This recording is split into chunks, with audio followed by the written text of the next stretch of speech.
오늘 국회에서는 올해 마지막 본회의가 열립니다. 하지만 유치원법과 위험의 외주화를 방지하는 김용균법은 본회의 상정이 불투명합니다. 네, 국회에 나가 있는 취재 기자 연결합니다. 지성님 기자.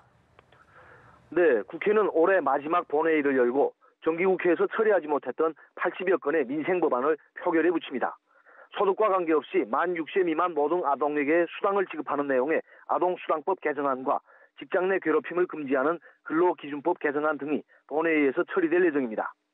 하지만 사립유치원 비리 근절을 위한 유치원 3법과 위험의 외주화 방지를 위한 산업안전보건법 개정안 등 쟁점 법안은 여야의 입장차로 본회의 상정이 불투명한 상황입니다.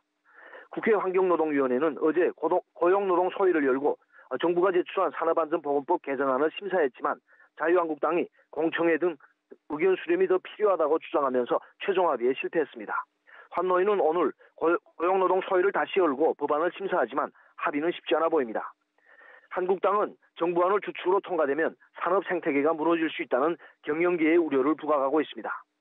유치원 3법의 경우 국가지원금과 학부모 분담금 회계의 분리 여부, 처벌 규정 도입 등 핵심 쟁점을 놓고 여야 간 의견이 조금도 좁혀지지 않고 있습니다.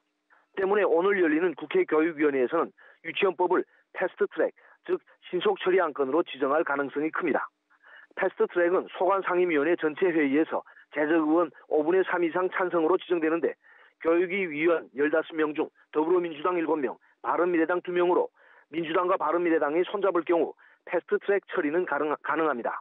하지만 패스트트랙은 330일 뒤에야 국회 본회의에 자동 상정되는 사실상 슬로우 트랙이어서 유치원 3법 저지를 위해 투쟁해온 사립유치원 입장에서는 약 1년이라는 시간을 벌게 되는 셈입니다. 앞서 1호 패스트트랙 법안인 사회적 참사법은 지난해 11월 336일째 되는 날 처리됐습니다. 교섭단체 3당 원내대표들이 현재 본회의를 앞두고 막판 회의 중인 것으로 알고 있습니다. 쟁점 법안에 합의할 가능성 있습니까? 네, 여야 교섭단체 3당 원내대표들은 조금 전부터 비공개 회동을 갖고 유치원 3법, 산업안전보건법, 공공기업 채용비리 국정조사, 김상한 대법관 후보자 임명동의안 처리 등을 논의하고 있습니다. 하지만 여야의 입장차가 좀처럼 좁혀지지 않고 있는 것으로 전해졌습니다. 특히 한국당은 청와대 특감반의 민간인 사찰 의혹과 관련해 조국 청와대 민정수석이 국회 운영위원회에 출석해야 한다는 주장입니다. 한국당은 조 수석이 운영위에 출석해야 산업안전보건법을 비롯한 쟁점 법안에 합의할 수 있다는 입장입니다. 하지만 민주당 홍영표 원내대표는 오전에 열린 원내대책회의에서 한국당의 운영위 소집 요구를 받아들일 수 없다며 한국당이 유치원법과 산업안전보건법 개정안 처리를 막기 위해 운영위 소집 요구로 물타기를 한다고 비판했습니다. 네, 그런가 하면 자유한국당에서는 청와대 특별감찰반의 민간인 사찰 의혹과 관련해서 오늘도 국정조사 그리고 특검 도입 주장이 나왔다고요? 네, 한국당은 전 정권의 인사를 찍어내기 위한 이른바 블랙리스트를 환경부가 작성해 청와대에 보고했다는 의혹을 추가로 제기했는데요.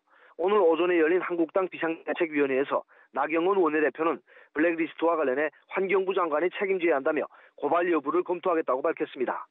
나 원내대표는 이 같은 일이 전 부처에서 일어났을 것이라며 이런 부분이 하나씩 밝혀지면 국정조사로 갈 수밖에 없다고 말했습니다. 또 검찰이 흉내내기 수사로 일관하면 특검을 검토할 수밖에 없다고 밝혔습니다.